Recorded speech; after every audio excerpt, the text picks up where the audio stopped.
Hello and welcome to my video. My name is Ryan. This is my first time talking in any of my videos, but I wanted to talk today about what happened to me at the park when I was flying my micro race drones. So yeah, I was just going to my local park. I have two micro race drones. I have the iFlight Cinnabee and the Eachine Trash Can.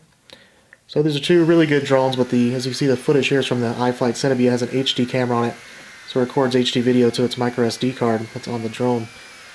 And I was flying on the 2S battery here because that seems to be the better one that has a more stable video, so that's why I'm showing you that one right now. And even though it was a really good area to fly, it was hardly any people around or anything, and there was a lot of cool things to fly through at the playground. There is one problem, however, and that is that there is power lines above it, which you won't see most of the time, but I had a couple close calls here and there where I just barely missed the power lines. So I was doing okay until this happened right here, as you see, getting hung up on the power line. So yeah, at this point I'm freaking out a little bit. I know it's on a power line, but I'm not exactly sure how it's stuck, so I'm just revving the motors, hoping somehow it'll come down. Because of course with my goggles on, I can't see what's going on.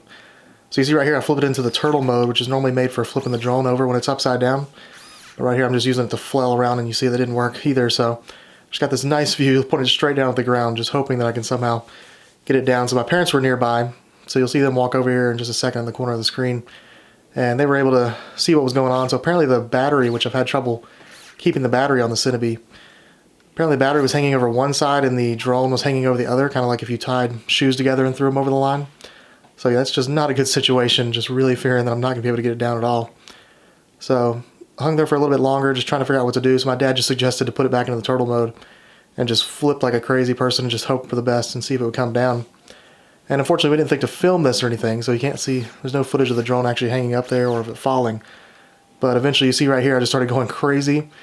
And after enough spinning, it finally cuts loose right here. And unfortunately, as you see, once the battery came loose, the drone and the battery fell separately.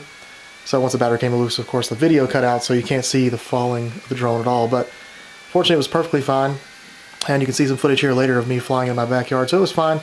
So it all ended up being okay. But yeah, that was pretty concerning. Definitely a bit of a scare. So unfortunately, that wasn't the only thing I had happen that day.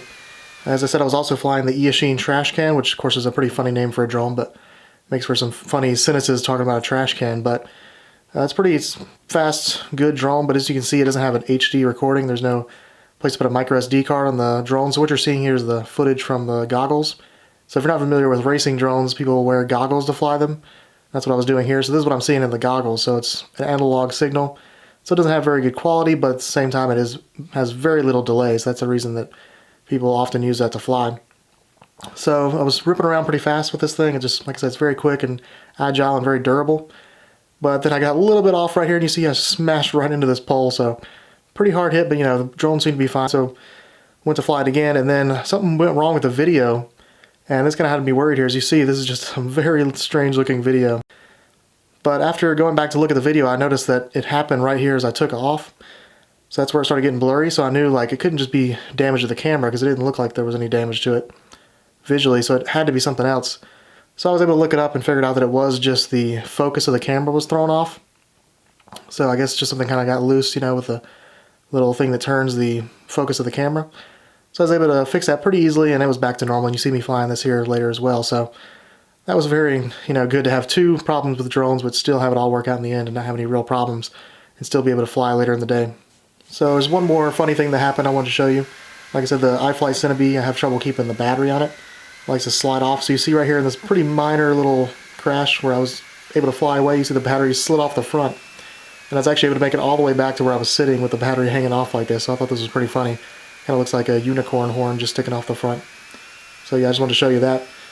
So yeah, that's how my day went at the park. It turned out okay. Fortunately, both of my drones survived, and I was able to fly them later. So I'm going to leave you with just a little bit more footage from the iFlight Cinnabee. So I hope you enjoyed this video. Thanks for watching. Bye.